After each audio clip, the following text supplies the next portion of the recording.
Hi folks, Ed here. So you've asked for it, here it is. This is the first episode of many looking at color grading vlog footage. Now each episode is going to focus on grading a single clip. We're going to begin by working in Final Cut 10, but don't worry, in future episodes we'll also explore workflows in DaVinci Resolve. Now these techniques will work with whatever footage you use. I recommend trying it out on stuff that you've shot, but if you do want to follow along at home, then these clips will be made available for a small fee on my website. By purchasing these clips, you're really helping to support the channel and will allow me to produce more of these tutorials in the future. But apart from that, let's get into it. So here we are in Final Cut. This is the shot we're going to be working with today. It was captured on the Panasonic LUMIX S5. I think the lens used was the LUMIX S 50mm 1.8, and this was captured at around f2.8. This is Steph, my partner. She's lit with an aperture 300D that's just off to camera left. There's a softbox there to give some nice soft diffuse lighting, and then obviously we've got some nice backlighting from the window behind her. On the right here in Final Cut, we can see the color grading process that's taken place, and I'm obviously going to step you through it all. So there's three elements of it. We've got a LUT that pulls it into the Rec. 709 color space. So this is a free LUT from Panasonic, link in the description. Out of all the LUTs that they provide, this is the one I prefer the most. It provides the most sort of like neutral starting place. Once I've applied that, I'll do my correction. So that'll be white balance and exposure. This is the original log image here. And as you can see, it's slightly overexposed. So I've pulled it down. I then used film convert just to add a slight hint of a sort of film look into the image with colors and saturation and exposure. I really like using it, but I use it with a very light touch. And I also use the grain from film converts as my grain. Then I use this LUT. It's a paid for LUT. Again, link in the description. It's called Kino 33 or Kino LUT. It comes in Rec. 709 and log variations. It also comes in cool versions, 4 versions of cool, and warm versions, so 4 variants that are pushing increasing amounts of warmth into the image. It's around $20, I think. It's really cheap, but I don't know when I bought this. I bought this years ago before I knew anything about color grading, and I've always just stuck with it. I find it's a really quick and easy way of just adding a sort of grungy edge to images and adding blue and contrast into the image. So it sort of crushes the blacks a little bit or pushes them down, and then adds a sort of a wash of blue across it. So you get that sort of slight orange and teal, but it's not too aggressive, or at least I don't use it in such an aggressive way. So it's so in your face. And then after that, it's just tweaking basically, and sort of maybe adjusting exposure if you want a darker or lighter image, maybe adding a vignette, correcting skin tones, and then maybe other creative things like maybe boosting the saturation of the shirt. And then after that, yeah, you get the final image. It's not a super bright image. I think that's one mistake a lot of beginners make, is that they push their grades way too bright, and that's what makes an image look a bit more video than cinematic. So just watching that you're not clipping highlights or blacks down below. So I tend to use this waveform to help me judge that. But you can see here the brightest parts of the image at the highlights above her in the window, and just at the side here, they're way below clipping, and also the blacks here. So there's plenty of detail preserved across the image. Okay, so we're going to start from the beginning with the log image, and I'm going to step you through step by step how I got to this final result. I'll do my best to get as close to this as possible, but just bear in mind I'm doing this quite quickly and from memory, so it might not fully resemble that final image, but I'll do my best. The first thing I would do is I would add my Rec. 709 LUT. So we've done that. It's the nicest 709 LUT. That pulls us into the Rec. 709 color space. If we look at this log image, then it is slightly overexposed. It was shot slightly overexposed just to preserve the details in the shadows. So we are going to just pull some of that exposure back down. We can dial it in. So global adjustment is going to pull it down to around here. Obviously, this will be specific to whatever image you're working with, but you'd expect to do your exposure corrections before you add the Rec. 709 LUT. So you're technically still working in the log color space where there's loads of information to manipulate. So I've just pulled down the midtones there, and I'm just going to bump up some highlights there. I'm sort of looking over at these scopes roughly just to see where that image is sitting. Just make sure we're not clipping anything. You know, I could probably push the highlights right there, but I prefer a slightly darker sort of more natural image. And I think that's something to bear in mind when you're grading, is that how dark should the image be? I think something that makes video look like video is that it's very oversaturated and it's very bright. I tend to prefer a slightly darker, grittier, grungier image. And that's sort of what we're going to be going for. So that's sort of looking okay. The next bit is to sort of get on with the creative grade. So we're sort of happy with exposure and white balance, and now we're going to sort of start messing around with the colors and make it look a bit more funky. So first thing I like to do is sort of add film convert, and I'll choose a film stock. In this instance, I've chosen this one here, but you should experiment and play around with all of them to see what you like. And then I'll play around with film chroma and film luma. And basically these dials are basically affecting how much of your original video you see and how much of the film stock you're pushing into the image. So I guess here what I've done is sort of gone for something a bit subtle. So we've sort of only pushed around 50% of the film stock into this image. And same with film luma, which is sort of, you know, I guess the exposure curves of this particular film stock. And that's about it. I've maybe pumped a bit of saturation in as well. And then the grain I use when I'm working Final Cut 10, I tend to use grain from Film Convert. Again, it's just quick and easy and efficient. I quite like it, and it has presets here. We shot this in full frame, so I'd probably stick that on either Super 35 or Super 35 full frame default. But if you want, you can then dial in your own settings to your taste. But for now, let's leave it on maybe Super 35. Okay, so Film Convert sort of just helps take that, again, that digital video edge off your images. Again, this is what I'm kind of looking to do, is I don't want to use the word degrade, but again, play around with pushing imperfection and pushing away from that perfectly exposed or perfectly balanced image. So that brings us on to the next thing, which is the sort of creative LUT we're using here. This is quite aggressive in what it does. It basically crushes the blacks and sort of compresses the image a bit. And then also, as you can see, adds some quite intense blue into the low ends. You can see it particularly down here. And also sort of saturates skin tones a bit and just sort of crunches everything up, I guess is the best way to put it. So I use this sort of sometimes very liberally. I might be only dialing around 30%. Other times like this, I'll be a bit more aggressive with it. So I think we'll let it sit around 67. So the next part of this is adding a slight sort of tweaky layer where we're just going to, you know, finesse the exposure of this graded image and just sort of maybe push it around a little bit more, mold it a little bit. So what I might do is just increase the saturation in those shadows a bit, maybe around there, and just look in exposure, maybe just bring it down a touch, bring up the midtones a little bit. Again, this is going to be specific to the shot that you're working on. Again, just quickly dialing in something here, and maybe we'll just add a bit more orange in the highlights.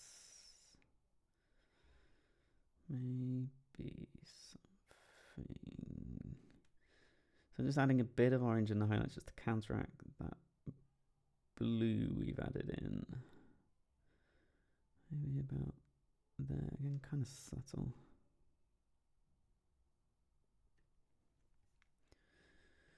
I sort of just, I don't know, boosted the image a little bit. Again, it's not completely necessary. Maybe you'd already like a slightly darker, moodier image.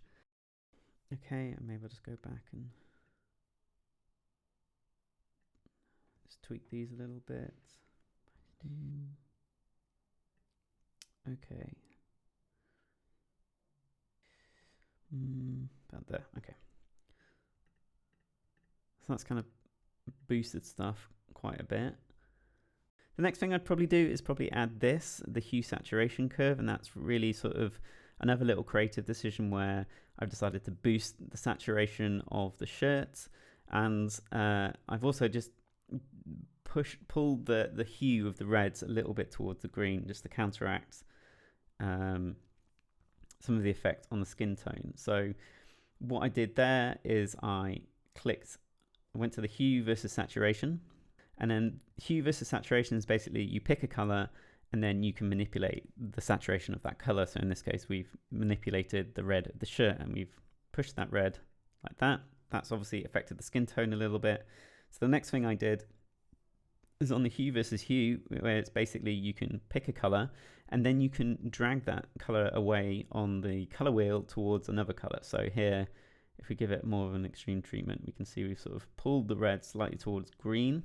You can see with and without. Again, it's a sort of slightly subtle thing. The next thing I've done is a skin tone qualification to fix some of this sort of orange that's sort of now developed on the skin tone. So what I would do then is add another color board. Again, I would add it as my first node. So what you would do is you add your color board there, then you would go to this little icon, the circle, the mask icon, and you would select add color mask, and this box down here would pop up, and then this gives you a little dropper, and that allows you to click and then drag that over a color. And basically that's called qualifying. It means you're picking a color and you're telling it to focus and pinpoint this color.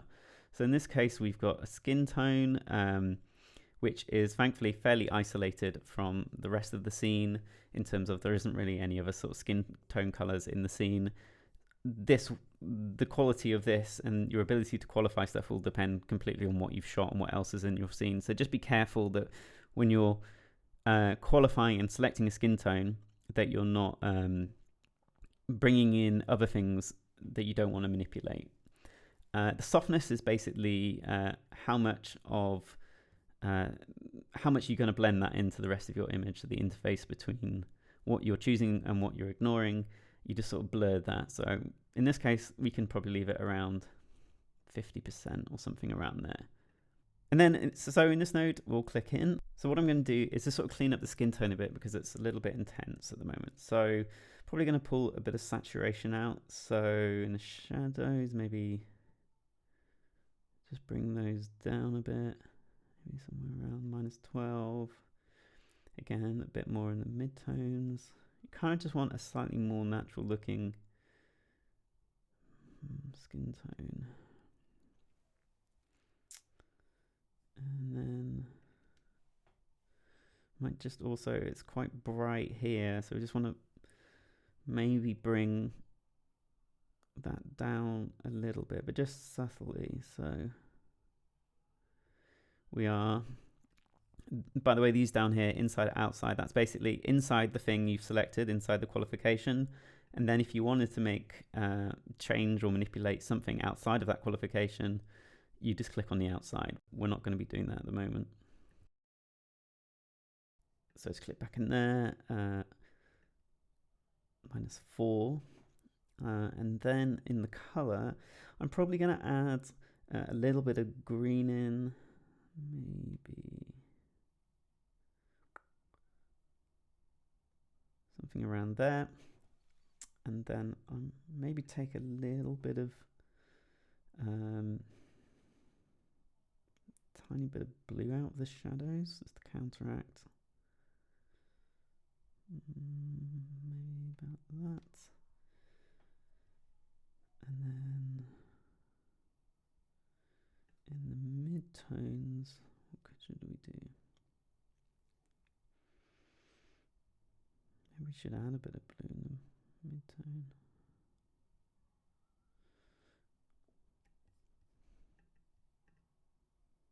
So that's the sort of change. Again, very subtle. And again, it's going to be to taste, but I think I just wanted to bring down the intensity of that skin tone a little bit, and also add a bit of blue into it that sort of makes it more part of the scene. I think one thing I'm also going to do is these curtains behind, I want them to be a bit more black to make it pop a bit more. So I'm going to take the highlights. I'm just going to pull some more red out of the scene. I quite like that. I think that's affecting everything outside of the skin tone. And just sort of desaturating those curtains a bit, making them a bit darker. That's looking pretty nice to me. And then the very final thing, we're just going to add a very simple vignette to sort of just make everything pop. So the way I do that is just add a color board. Again, add that mask tool. This time it's a shape mask. And you go for this circle. And again, basically it's kind of the opposite of what we did last time. So this time we're going to the outside. So it affects everything outside of the mask. So outside of the circle. And what I've done here is I've just pulled down the exposure very subtly. And you could also do something like I've also done here, just slightly reduce the saturation. And again, that all serves the purpose of drawing attention to the brighter, more colorful, lovely person sitting in the center of the frame. And that's about it. So in this one, I've made it a little bit colder when we pulled out some of the color from the blinds. So you'll see this one's a bit warmer, but that's about it. I hope this wasn't too complicated. It's a bit of a, I'm not great at doing these tutorials because my color grading process is quite nebulous, but I hope you can see that we've sort of gone to a place with that grade, and it's very easy, as you've seen, to sort of modify it and dial it in. In this instance, I made it a bit colder. I actually think I prefer that than the one we started with. We've got some nice grain in there. I don't know if you can see that on YouTube. We've got a very nice punchy skin tone, a nice bright red in the shirts. Nothing's clipping. If we look back on the scopes, nothing's clipping here. You know, we could potentially push that if you want it bright and you wanted to use the full dynamic range of the color space. You could bring it up. You can bring it down again with that final adjustment layer that we had and make it a bit more natural, which is what I like. So I really like this now. So yeah, that's it. I hope you found that useful. Remember, 3 elements: Rec 709 and correction, creative treatment, in this case film convert and the LUT, final tweaks, exposure tweaks here, vignette, creative decisions like pushing certain colors, bit of saturation in there, and then if you need to, some final skin tone tidying up, and that has sort of helped tie it all together. Again, you can mix and match, you can take elements out. It's quite nice actually without that final tweak layer on. It's still quite moody, but if you need the brightness and the punch, you know, that's where you would add it in. So I hope this helps. We'll be doing another color grading tutorial in the future looking at a different scene, so make sure you check back for that. Until next time, see ya.